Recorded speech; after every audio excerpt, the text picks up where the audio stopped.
Sud Radio, les vraies voix qui font bouger la France. 19h-20h, les vraies voix responsables.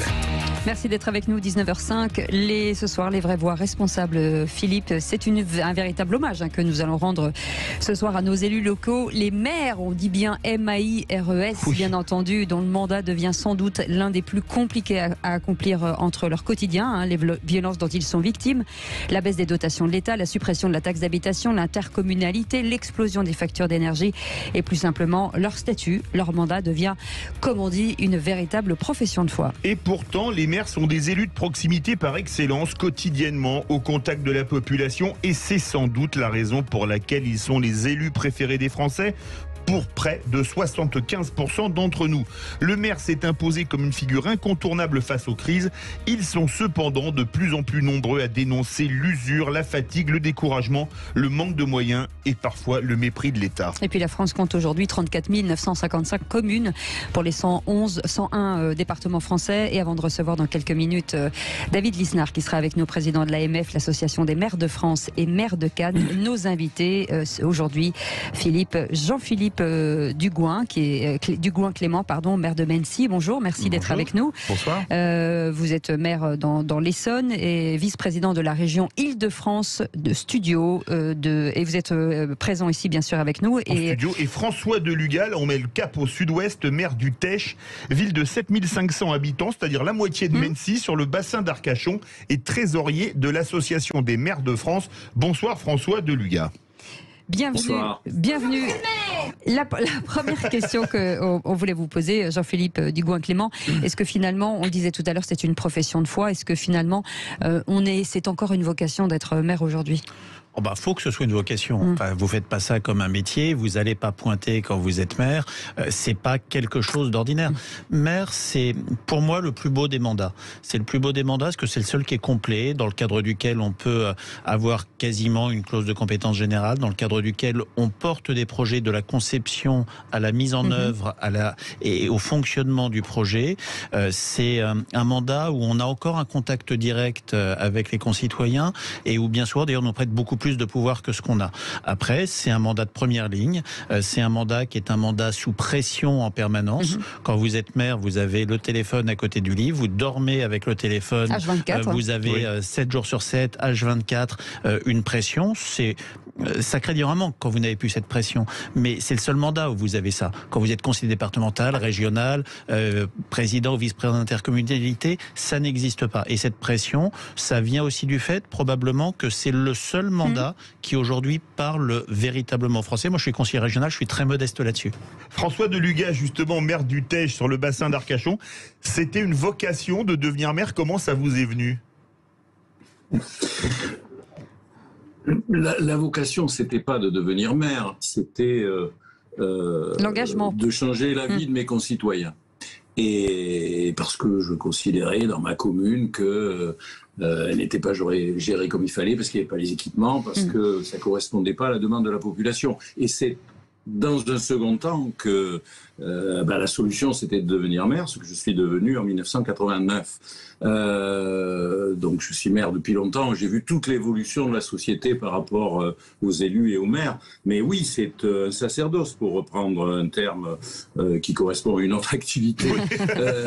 Mais ça veut dire, monsieur le maire, qu'on est avant tout un citoyen, forcément. Donc on est vraiment sur le terrain. Oui, on est sur le terrain tout le temps. Moi, je suis à la mairie presque tous les jours, sauf quand je suis à la MF à Paris ou au CNFPT. Je suis tous les samedis sur mon marché, je fais les mariages, je reçois une demi-journée par semaine tous les citoyens qui veulent me voir. Et donc, c'est aussi un sens de la réalité, du concret, de la difficulté ou des réussites du quotidien en permanence. Et puis, comme le disait mon collègue d'Île-de-France, c'est 24 heures sur 24, 365 jours par an. Il n'y a pas de répit. Mais c'est un formidable mandat, parce que c'est le seul mandat où l'on peut peser sur la vie des gens. Et pourtant, vous avez été député, les choses. Et pourtant, vous avez été pas député. Que dans le discours, j'ai été parlementaire et donc je peux dire ça avec expérience. Est-ce que vous êtes souvent les premiers témoins de ce qui se passe, le bouleversement du pays? Est-ce que vous avez l'impression d'être suffisamment entendu? De ce point de vue-là, le non-cumul des mandats a été pour moi une erreur absolument fondamentale. Ouais. Ça a été créer une coupure entre l'échelon local et l'échelon national. On va en parler plus tard dans l'émission d'ailleurs.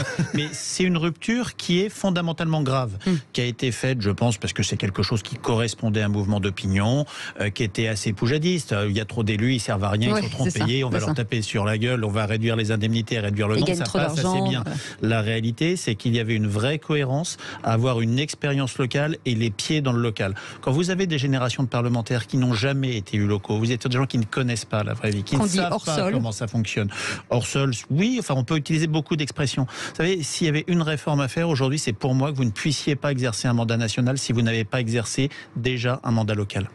Est-ce que vous êtes d'accord avec ce que dit Jean-Philippe Dugouin-Clément, François Deluga? Moi, j'ai été élu député 2 fois en ayant déjà une grosse expérience d'élu local. Ouais. Et franchement, c'était indispensable. Aujourd'hui, je préside le Centre national de la fonction publique territoriale. Où je suis au bureau de l'AMF, donc je suis souvent auditionné à l'Assemblée nationale. Et ce que je constate, c'est que la majorité des parlementaires, pas tous, hein, mais la majorité des parlementaires que je côtoie, n'ont pas le sens précis de la réalité des difficultés de l'application des textes qui votent. Et ça, c'est une réalité que les 35 500 maires de France partagent. Absolument. En tout cas, on en parlera dans quelques instants. Dans un instant, avec nous, David Lisnard, président de l'Association des maires de France et maire de Cannes, sera avec nous. Et puis, d'autres maires seront avec nous jusqu'à 20h. Vous voulez réagir? 0826 300 300. Bienvenue dans cette édition des vraies voix. Spécial. Ouais, exactement. Spécial maire jusqu'à 20h. À tout de suite. Sud Radio, les vraies voix qui font bouger la France, 19h-20h, les vraies voix responsables. Retour des vraies voix responsables et on rend hommage à nos maires. Ce soir avec nous, Jean-Philippe Dugouin-Clément, maire de Mennecy, dans l'Essonne et vice-président de la région Île-de-France, et François Deluga, maire du Teich, ville de 7500 habitants sur le bassin d'Arcachon et trésorier de l'AMF. Et puis on accueille ce soir David Lisnard. Bonjour David Lisnard. Bonjour. Bonjour. Vous êtes président de l'Association des maires de France et maires de Cannes. Dans quel état d'esprit aujourd'hui les maires sont à mi-mandat? C'est au milieu d'année prochaine. Aujourd'hui, comment se portent-ils? Vous savez, les maires, qu'on soit maire d'un village ou maire d'une grande ville, qu'on soit dans la ruralité, la campagne ou en milieu urbain, on est face à des réalités qui sont difficiles. Il y a une réalité économique avec une inflation très très forte sur ce qui nous frappe de plein fouet, bien sûr l'énergie, dont on parle à juste titre, les produits alimentaires, tous les biens de production, donc ce qui obère nos capacités d'investissement. Il y a une réalité régalienne qui est très inquiétante avec les phénomènes de violence sur nos habitants, sur nous-mêmes. Beaucoup de maires sont exposés parce qu'on est des praticiens du quotidien, donc on est exposés. Et puis une réalité de crise civique qui se traduit par des taux d'abstention élevés, des votes d'humeur ou extrémistes, des incivilités ou de l'atonie ou du désintérêt pour la chose publique. Un maire, c'est un habitant parmi les habitants, mandaté par les habitants. Donc on est face à ces difficultés, à ces injonctions contradictoires de l'État. C'est pas nouveau malheureusement, mais c'est de pire en pire. On va nous dire qu'il faut tout de suite construire des logements sociaux, puis on va nous dire qu'on ne peut plus construire de logements parce qu'on bloque le foncier pour le zéro artificialisation nette, le fameux ZAN. Donc face à tout cela, on est passionné, on est combatif, on est parfois un peu énervé, et surtout on a envie, nous, de participer à redresser le pays et de montrer que la réalité locale, c'est une réalité à la fois de creuset républicain, de performance publique, et c'est un foisonnement d'initiatives qui, hélas, sont beaucoup trop entravés par la bureaucratie. Voilà, je ne sais pas si c'est bien résumé. Oui, c'est bien résumé. Oui. Justement, David Lisnard, le nombre de démissions de maires au cours de ce mandat est assez parlant. Il a augmenté de 102% sur la période 2014-2018 par rapport à la période 2008-2012. Comment expliquez-vous ce chiffre ? Qui est incroyable. D'abord, oui, je crois que ça renvoie à plusieurs choses. D'abord, on est peut-être une époque où il y a plus de papillonnage qu'avant, ça je sais pas. Mais surtout, ce qui est insupportable, c'est d'être entre le marteau et l'enclume. De vouloir faire des choses, de pouvoir mobiliser les compétences, les moyens financiers et de ne pas pouvoir les faire à cause de ce qui flingue notre pays, qui est le surpoids administratif. Nous sommes le pays, notre magnifique pays, la France, où nous avons le record, c'est une réalité infalsifiable, le record du monde des prélèvements obligatoires, impôts et charges, le record du monde de la dépense publique, et notamment de la dépense de l'État et des comptes sociaux. Et malgré cette pléthore de moyens, eh bien, on met de plus en plus de temps à faire des projets et on fait de moins en moins de projets à cause du délire bureaucratique dans lequel on est, la multiplication des schémas directeurs, la dévitalisation, on a perdu nos pouvoirs financiers, on n'a plus de responsabilité fiscale. Il y a eu la nationalisation de la taxe d'habitation, alors ça flatte d'un point de vue démagogique, sauf qu'il faut bien payer à un moment donné les services. On ne demande pas de fermer des écoles, alors qu'on a la charge des bâtiments, on ne demande pas moins de policiers municipaux, on nous en demande plus, on ne demande pas moins de routes, moins d'éclairage public, moins de piscines publiques, moins de politique sociale, et moins d'accueil des jeunes et de traitement des personnes âgées. C'est nous qui tous les jours sommes en train de recoudre le tissu social. Comme on n'a plus la responsabilité fiscale, on nous met sous perfusion de l'État. L'État est l'enfant malade de la République parce qu'il n'a pas fait les réformes que nous avons faites. Il y a une surcharge là aussi administrative et bureaucratique. Et cette perfusion, elle fait qu'au bout d'un moment, on est découragé. On perd du temps sur chaque projet à cause de procédures absconses, absurdes. On perd de l'argent des contribuables sur chaque projet. On ne cesse de demander des études complémentaires, des études 4 saisons, avec je le répète, des injonctions contradictoires. Donc on perd du temps, de l'argent. Parfois on perd des projets et on perd nos nerfs. Donc il y a des maires qui au bout d'un moment disent mais la vie c'est pas ça, quoi. La vie, de pouvoir avancer, c'est aussi simple que ça. Est-ce que ça veut dire que finalement la colère des maires, elle est conjoncturelle et structurelle, en fait, les deux? Oui, parce que c'est croissant. On a eu une dévitalisation de nos pouvoirs, de notre capacité à faire. Quand on dévitalise une mairie ou un maire, on dévitalise les citoyens. C'est ça qu'il faut comprendre. C'est-à-dire qu'on se rend compte tous les jours que, d'abord, on n'est pas en colère. Enfin, moi, je sais que on a envie de bien faire, quoi. Enfin, il y a des maires qui sont fâchés quand même. Oui, sinon ils démissionneraient pas. Régulièrement d'être en colère. Mais le pire, c'est le découragement. C'est la phase suivante. Et donc, si vous voulez, tous les jours, on règle des problèmes. Tous les jours. Moi, je passe ma vie, on succède sur le terrain, au bureau, on règle des problèmes. Et c'est passionnant. Comme dans une entreprise. Moi, j'ai travaillé plus en entreprise qu'en mairie. C'est très très proche. On essaie d'allouer de faire une bonne allocation des ressources, de créer une espérance collective locale et de régler des problèmes quotidiens. On est des praticiens, donc on se documente et on prend des décisions. Justement, David Lisnard, selon une enquête du CEVIPOF, le Centre d'études de la vie politique française dévoilée l'an dernier, la commune reste perçue comme un territoire d'apaisement démocratique. Vous confirmez ? Oui. C'est une étude d'ailleurs qui avait été faite à la demande de l'AMF. Absolument. Et en fait, je pense que dans la crise actuelle, donc structurelle, mais qui s'amplifie ces dernières années, avec ce en même tentisme qui nous emmène dans des impasses, parce que dans la vie, il faut trancher, il faut choisir, il faut décider. On ne peut pas en même temps dire oui et dire non, on ne peut pas en même temps avancer et reculer, tout ça, c'est pas possible. Et donc, la commune est encore un espace, un lieu de prise de décision. On n'est pas encore totalement dans l'impuissance publique. Même si on a perdu des moyens, même si on nous entrave, on trouve des solutions. Comme dans une PME. On est les PME de la République. Mais sauf qu'on ne distribue pas du profit, on distribue de l'intérêt général. Et donc, la commune, c'est le dernier creuset républicain et social. C'est Pierre Manant qui dit c'est une communauté d'expérience. C'est là, véritablement, qu'on retrouve l'esprit républicain, qu'on soit jeune ou vieux, qu'on soit riche ou pauvre, qu'on soit immigré ou de souche de la région, on est dans la même communauté. Et c'est ce qui est grand et beau, et c'est pour ça qu'on est tous des passionnés. Oui, mais justement, dans cette démocratie par le bas, qui est très bien, qui est parfaite, mais est-ce qu'elle a du poids aujourd'hui? Est-ce qu'elle pèse? C'est ça le problème. Alors, tout dépend de ce qu'on appelle peser. D'abord, les communes ne représentent que 4% de la dette publique, 4%, et notre dette, c'est que de l'investissement. Contrairement à l'État qui emprunte pour son fonctionnement. Nous, on n'emprunte que pour des actifs. Toutes les communes ont des budgets, sont obligées de voter un budget à l'équilibre sur le plan du fonctionnement. C'est pour ça qu'il n'y a pas de problème des comptes publics par les communes. Et on représente 4% de la dette, mais on représente 70% de l'investissement public en France. Mais justement, David donc ça veut dire qu'on est bien, c'est les communes, même les plus mal gérées, sont à l'équilibre et on est bien tenu. Alors, et on pèse de tout ce que l'on fait au quotidien. Oui. C'est pour ça qu'il faut croire au principe de subsidiarité. C'est nous qui réglons les problèmes de cantine. C'est nous qui réglons les problèmes d'accès au logement dans des personnes qui sont dans des situations abominables.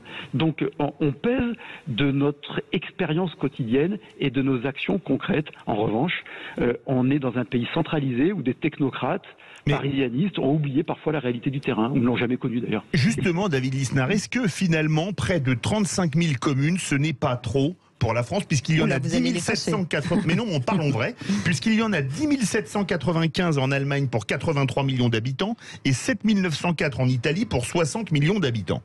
Alors non, ça c'est une vision totalement technocratique et fausse. Je t'ai souvent posé cette question. Je n'ai pas fait l'ENA. Non, mais ça renvoie à une approche, à mon avis, obsolète, qui consiste à penser que les grands ensembles sont plus performants. Il y a des grands ensembles qui sont plus performants. Parfois, il faut faire des économies d'échelle, il faut se regrouper. Mais dans la réalité, et d'ailleurs les grandes entreprises, y compris les multinationales, recréent des îlots de responsabilité. Ce qui est performant, c'est la responsabilité.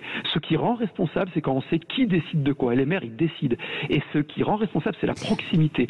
Donc, il faut être libre d'agir, il faut rendre des comptes, il faut être sanctionné et contrôlé pour respecter les dispositions de l'ordre public.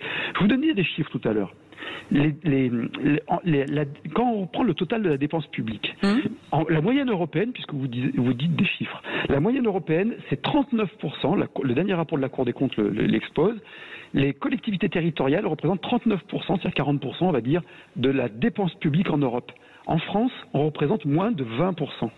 Donc, ces 35 000 communes, en fait, elles correspondent à une géographie, elles correspondent à une histoire, elles correspondent à des projets d'avenir. Alors, il y a des petites communes qui sont démunies de moyens et qui ont besoin de se regrouper.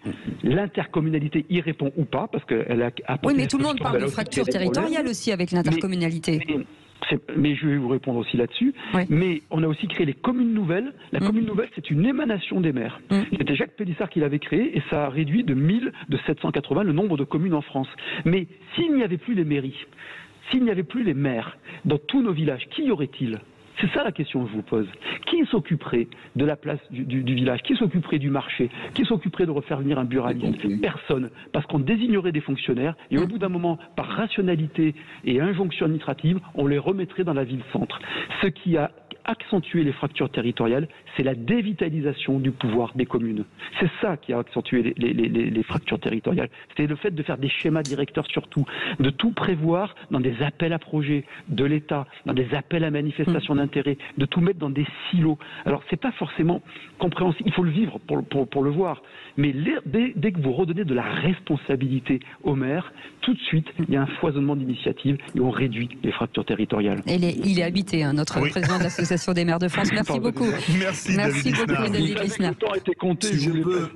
Si je peux appuyer ce que vient de dire David. Juste un petit mot, parce qu'on va revenir dans un instant justement pour commenter les propos. Donc restez avec nous. Merci beaucoup, David Lisnard, d'avoir été avec nous, maire de Cannes, président. Oui, président de l'Association des maires de France. C'est les VV solidaires avec nos maires dans quelques instants. On va commenter justement ce qu'a dit David Lisnard. On va recevoir deux maires. On a toujours le maire de Mency, Jean-Philippe Dugouin-Clément, le maire du Teche, François Deluga, et vont nous rejoindre, toujours en Nouvelle-Aquitaine, Maïder Arostegui, la maire de Biarritz, et Éric Ménassi, là c'est en Occitanie, le maire de Trèbes. Et restez avec nous ou appelez-nous 0826 300 300 si vous voulez commenter. C'est vraiment responsable. On avait envie de donner la parole aux maires face aux difficultés à l'origine d'une crise de vocation chez les élus locaux. Leur pouvoir et leur responsabilité se sont accrus. À chaque commune, ses enjeux et ses vulnérabilités. Justement, on va en parler avec nos invités, Philippe. Nos invités, Jean-Philippe Dugouin-Clément, maire de Mency dans l'Essonne, François Deluga, maire du Teche sur le bassin d'Arcachon, et nous accueillons Maïder Arostegui, maire de Biarritz. Bonsoir Maïder Arostegui. Bonsoir Maïder. Bonsoir à tous. Et Éric Ménassi, maire de Trèbes en Occitanie et coprésident de la commission des risques majeurs à l'AMF. Bonsoir. Bonsoir à tous. Il y a quelques instants, David Lisnard était avec nous, le président de l'association des maires de France, et Jean-Philippe c'est François Deluga, vous vouliez réagir justement. Oui, je voulais réagir pour appuyer vraiment très fortement ce qu'a dit David Lisnard. 35 000 communes, c'est une chance extraordinaire. Parce que c'est ça qui fait le maillage, c'est ça qui fait le lien social sur notre pays. Et moi qui suis en Gironde, qui vient de vivre et qui vient de vivre 2 incendies, l'un sur une commune voisine de la mienne cet été, l'autre à 2 communes à l'est.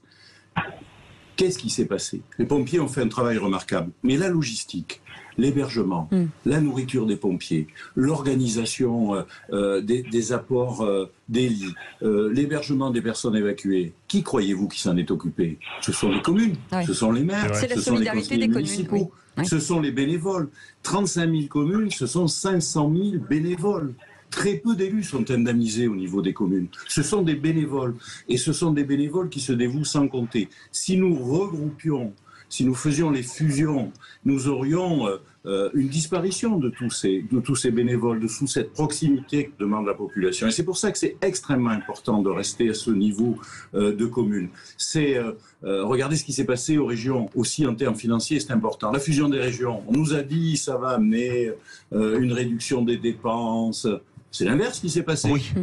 Parce que c'était le choc de simplification. Il y a des éléments de structure. Donc, nous défendons ces 35 000 communes. C'est une chance pour notre pays, c'est une chance pour notre population. On peut parler à son maire, on peut parler à son adjoint, à son conseiller de quartier, tous les samedis sur le marché si on veut. Imaginez bien que ça ne serait pas ça si nous avions que de 5000 communes en France, comme en Allemagne. On va faire réagir les maires qui nous ont rejoints et Jean-Philippe Dugouin-Clément sur les propos de David Lisnard. Il a parlé de surpoids administratif. Maïder Arostegui, on parle souvent du millefeuille administratif, le surpoids. Est-ce que vous êtes d'accord avec les propos de David Lisnard ? Mais complètement. Moi, c'est donc mon premier mandat de maire. Et en fait, les premiers temps, et même ça continue, mon administration, qui est extrêmement qualifiée, m'explique tous les jours, Madame le maire, vous ne pouvez pas faire ça. Madame le maire, vous ne pouvez pas faire ci. Toute la journée, on nous explique qu'on ne peut pas faire les choses parce qu'il y a telle règle, tel règlement. La Cour des régionales des comptes va nous contrôler. Donc en fait, on passe notre temps à essayer, non pas de contourner, mais de trouver des solutions qui soient en accord avec ces règles qui tous les jours arrivent en nombre toujours plus nombreuses. Et pourtant, on entend du gouvernement que les choses sont allégées, que on démultiplie, on essaye de trouver des solutions. Alors, vous me regardez, Jean-Philippe Dugouin-Clément, en hochant de la tête, non? Vous avez dodeliné, comme dit De Funès dans Hibernatus. Que la simplification est là, que la décentralisation. Alors, ce qui s'allège, c'est surtout l'argent que nous donne l'État, c'est-à-dire le désengagement financier de l'État. Ça, effectivement, il y a un vrai allègement de ce côté-là. Donc, de plus en plus, on demande aux maires de faire à la place de l'État. Et l'allègement, en tout cas, des règles et des règlements, c'est absolument faux. S'il fallait expliquer ça sur mon territoire, ce serait l'exemple du logement social, sur lequel on me demande de produire du logement social. Bien évidemment, il y a besoin. J'ai plus de 55% de la ville de Biarritz qui n'est pas constructible. Et donc, je suis soumise à ce qu'on appelle une pénalité de la loi SRU. SRU. Et cette pénalité, eh bien, en fait, c'est plus d'1 million d'euros que les contribuables payent chaque année parce que l'État me demande de produire du logement sur un territoire sur lequel l'État m'empêche de construire. Par exemple, pour la courbe aéroport, pour la loi littorale. Voilà. Donc, l'État me met des règles et me demande de faire malgré ces règles. Et comme je ne fais pas, je suis punie, je paye et c'est le contribuable qui paye. On va faire réagir Jean-Philippe Dugouin-Clément et Éric Ménassi. Vous êtes d'accord, Jean-Philippe Dugouin-Clément, le surpoids administratif? Mais quand on dit qu'on simplifie, c'est des carabistouilles. Enfin, faut se dire les choses clairement. C'est du pipeau. Ça fait 20 ans qu'on complexifie à outrance et que... au-delà des bonnes intentions, on est aujourd'hui, quelles que soient nos collectivités, on le sent plus dans les communes, face à des normes, à des règles qui se renforcent systématiquement. On a tout simplement, par exemple, quand on a supprimé les dotations de l'État et qu'on fonctionne en appel à projet, eh bien dans un cas, les communes touchaient de l'argent sans avoir à monter des dossiers. Aujourd'hui, on vous demande de monter des dossiers avec des bureaux d'études que vous payez, avec du temps de fonctionnaire que vous mettez dessus. On crée de la dépense publique à ne plus quoi savoir en faire. On est dans un pays qui devient fou. On a besoin de simplifier les choses, de lâcher la bride et de laisser les gens qui sont sur le terrain pouvoir un petit peu bosser. Justement, Éric Ménassi, vous êtes maire de Trèbes. Ça rappelle des souvenirs émus sur Sud Radio. Votre ville avait été touchée par de terribles inondations il y a quelques années. Sud Radio s'y était rendu d'ailleurs. On entendait François Deluga, votre collègue du Tech. Lui, il a eu des incendies ou des inondations. Quand il a fallu réparer, quand il a fallu tout remettre en place, est-ce que le millefeuille, ou plutôt le 10 millefeuille administratif, a été un avantage ou un inconvénient pour vous? Est-ce qu'il a été efficace? Moi, je voudrais d'abord réagir au propos du président Lisnard. Je crois que les maires sont tous unanimes. 35 000 communes dans notre pays, c'est une formidable richesse. C'est une formidable richesse démocratique, c'est une formidable richesse économique, sociale. Et je crois qu'il faut que l'intelligence des territoires soit mise en avant. On connaît nos territoires mieux que personne et les maires sont au cœur de toutes les problématiques. Vous savez, nous disions il y a quelques jours avec mon collègue de Mandelieu-la-Napoule, avec qui je co-préside, vous l'avez dit, un groupe de travail, lorsque deux maires se rencontrent, ils ont toujours des problèmes à se raconter. Parce qu'on a toujours le même quotidien. On est tous animés par la même passion. Et j'ai écouté, vous disiez tout à l'heure que le président Lisnard était habité. Il n'est pas habité, il est passionné. Oui. Savez, mais c'était positif, ce que je disais, c'était très positif. Non, mais j'entends, mais ce que je peux vous dire, c'est que vous ne pouvez pas vous engager dans un mandat de maire si vous n'êtes pas passionné par votre territoire.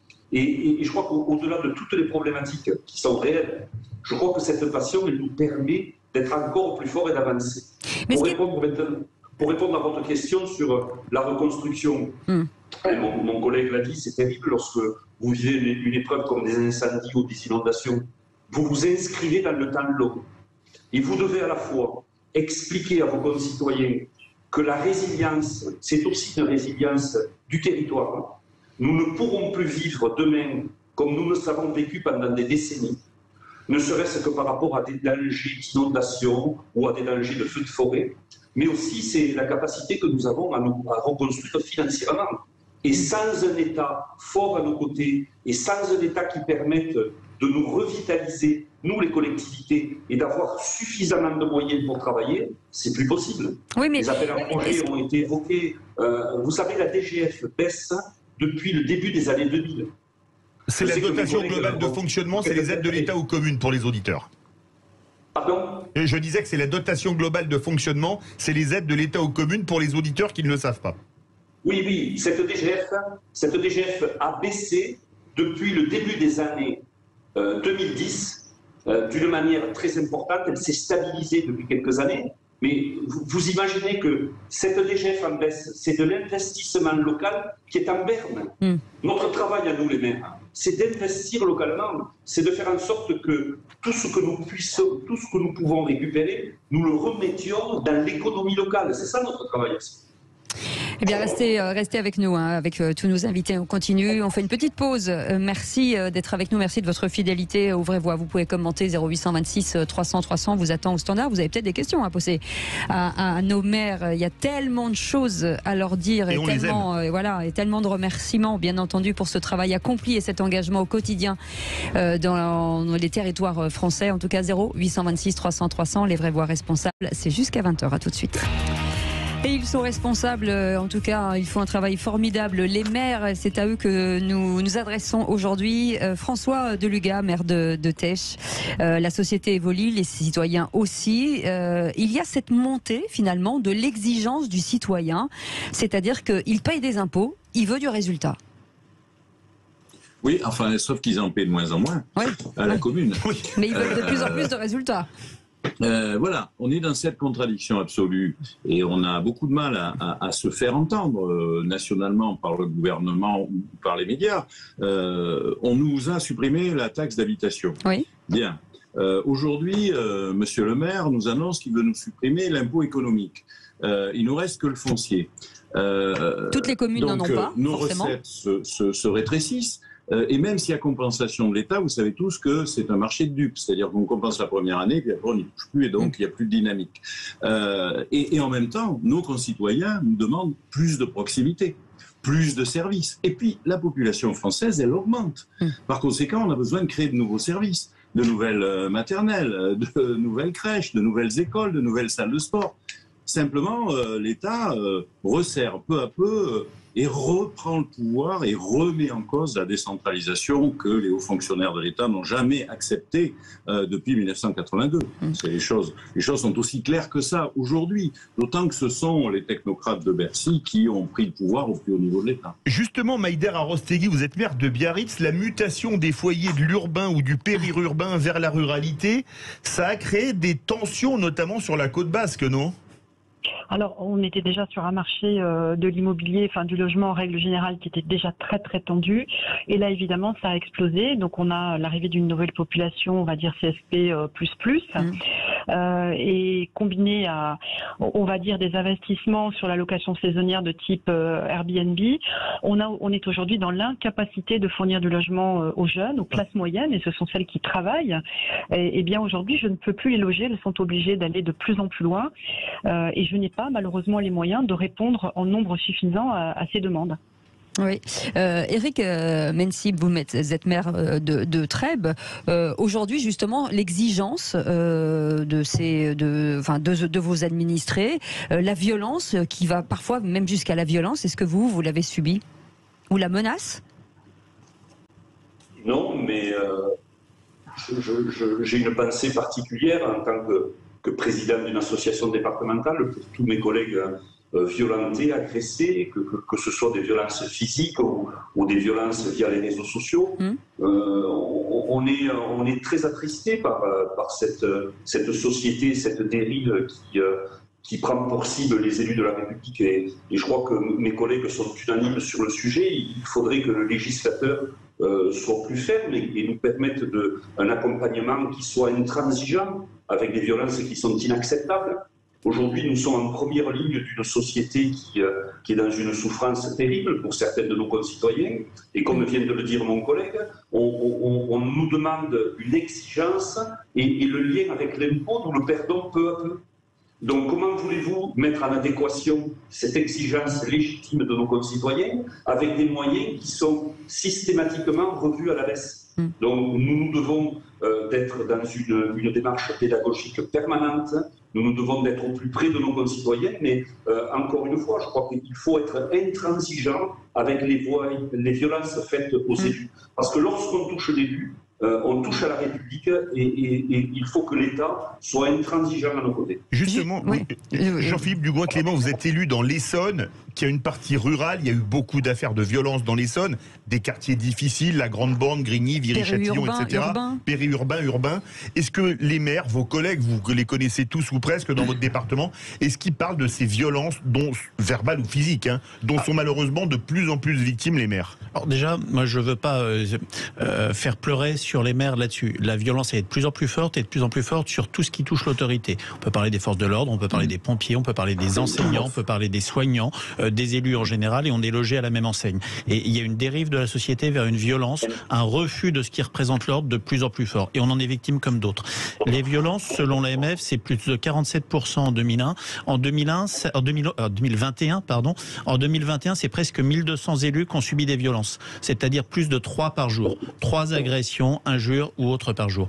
Aujourd'hui, il y a 2 choses. Il y a la violence verbale sur les réseaux sociaux. Celle-là, elle n'est jamais poursuivie, jamais condamnée. On va vous expliquer, y compris si on vous explique quasiment que vous êtes un bandit, pour ne pas dire un assassin ou un violeur, que c'est le débat politique. La question de la diffamation est quelque chose qui, en politique, n'est quasiment pas qualifiable, et la multiplication des réseaux sociaux rend cela absolument inqualifiable.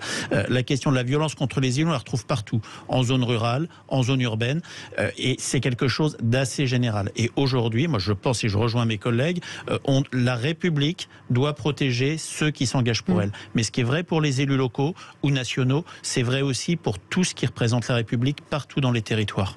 Et Maïder Arostegui, les gens sont de plus en plus procéduriers envers les maires. Vous sentez, certains maires remontent des informations sur l'école, sur un enfant qui s'est blessé, est-ce qu'à un moment donné, il faudrait pas que les maires soient un peu protégés de ça? Alors en théorie, on est protégé, on a cette protection judiciaire.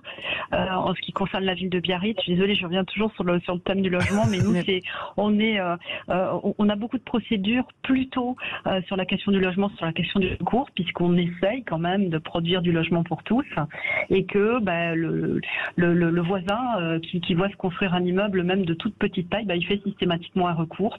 Donc oui, on voit exploser nos frais de consultation à nos avocats pour nous défendre, parce qu'effectivement les recours sont très fréquents, et les citoyens effectivement sont dans une exigence totale, et ce qu'ont dit mes collègues, une exigence court-termiste, et on a beau leur expliquer que les choses ne peuvent pas se faire dans un temps court, en plus dans une société post-Covid qui a explosé et dans lequel la ressource humaine, le chauffeur de bus, le balayeur, l'aide à domicile deviennent une vraie rare.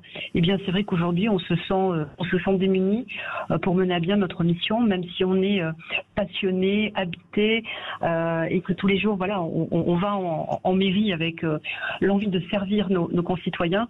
C'est vrai que c'est très compliqué.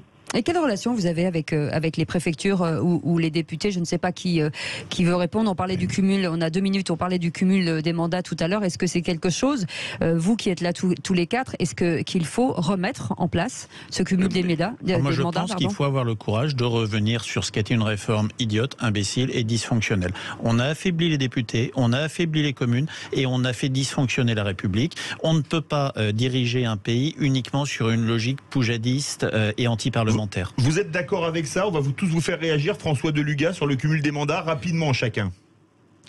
Sur le cumul des mandats, je pense que c'était une bonne chose de ne pas continuer à être maire de Bordeaux, président de la communauté urbaine, président de là, tout vous ce qui existait dans le territoire, pour être précis. Oui. Mais en revanche, je pense qu'on aurait pu le limiter, par exemple, au-delà de 20 000 habitants. Je pense que jusqu'à 20 000 habitants, un maire, il peut tout à fait être parlementaire, que ça ne pose pas de problème. Moi, j'ai été parlementaire et maire d'une ville de 5-6 000 habitants. Ça me permettait quand même à l'Assemblée nationale de savoir de quoi je parlais, de manière extrêmement précise, de faire remonter toutes les demandes de mes concitoyens. C'est plus le cas aujourd'hui, il faut dire les choses comme elles sont. Donc moi, je suis sur une position un peu intermédiaire. Je pense qu'au-delà d'une certaine taille de collectivité, ça n'est pas raisonnable, mais que jusqu'à 15-20 000, on pourrait le rétablir. Il nous reste 1 minute pour réagir. Éric Ménassi et Maïder Arostegui. Éric Ménassi, il faut revenir sur le cumul des mandats en 30 secondes donc. Moi, ce que j'aimerais, c'est retrouver un vrai consensus républicain. Je crois qu'on est tous d'accord, on a des engagements personnels et collectifs, on a des valeurs chevillées au corps par rapport à nos territoires respectifs. Et je crois qu'il faut que notre République reconnaisse plus encore les maires. Et je crois que David Lisnard se bat pour ça. Et nous sommes à ses côtés avec ça. Maïder Arostegui, en 25 secondes, il faut revenir sur le cumul des mandats. Vous qui êtes maire de la plus grande ville parmi nos maires ce soir, 25 000 habitants à Biarritz. J'étais une farouche partisane du non-cumul des mandats et je me suis trompée lamentablement. On a absolument besoin de revenir sur le cumul des mandats parce qu'on peut être un très bon dentiste, une très bonne femme de ménage. On ne connaît pas le terrain de sa commune, on ne connaît pas les problématiques d'urbanisme, les problématiques de transport, de propreté. Il faut absolument qu'on ait les mains dans la glaise pour être un bon député ou pour être un bon sénateur. Donc oui, il faut remettre le cumul des mandats. Magnifique conclusion, l'erreur est humaine mais la persévérance est diabolique. En tout cas, on le disait en ouverture de cette émission, les maires sont les élus de proximité par excellence, quotidiennement au contact de la population, et c'est sans doute la raison pour laquelle ils sont les élus préférés des Français pour près de 75%. Et vous venez de nous le démontrer encore ce soir. Merci à tous d'avoir été avec nous. On vous retrouve demain à 17h avec Philippe David. Dans un instant, le Loft. Bonsoir Yvan Coujus. Bonsoir Yvan. Bonsoir les amis, comment ça va? Ça va bien. Alors le menu du Loft ce soir. On sait que vous aimez beaucoup les maires, vous aussi, Yvan Coujus. Oui, les mères, les pères, tout le monde. J'aime tout le monde, j'aime tous les gens. On parle d'escroquerie, d'arnaque ce soir à travers la carrière de maître chanteur et puis de chanteur aussi de Marco Mouli, la course folle du roi de l'arnaque. Il chante maintenant, si vous voulez. Donc on va voir ce que ça donne tout à l'heure. Il y a également Sarah Olivier, qui est une chanteuse complètement indomptable, même inclassable, qui va chanter en live. Et puis il y a Rizlen Selika avec nous, qui a défrayé la chronique grâce à ce documentaire de complément d'enquête. Vous avez vu ça sur les influenceurs. Et comme elle vient souvent faire des petites chroniques musicales ici, et que je l'ai vu à la télé hier partout chez Hanouna et compagnie, je lui dis viens nous expliquer l'histoire. Et voilà, c'est réglé. Et ben on vous écoutera avec grand plaisir jusqu'à 21h après Jacques Pessis. Demain matin, Benjamin Glaise et Patrick Roger pour le grand matin. Conseil de famille, Stéphane Mollet.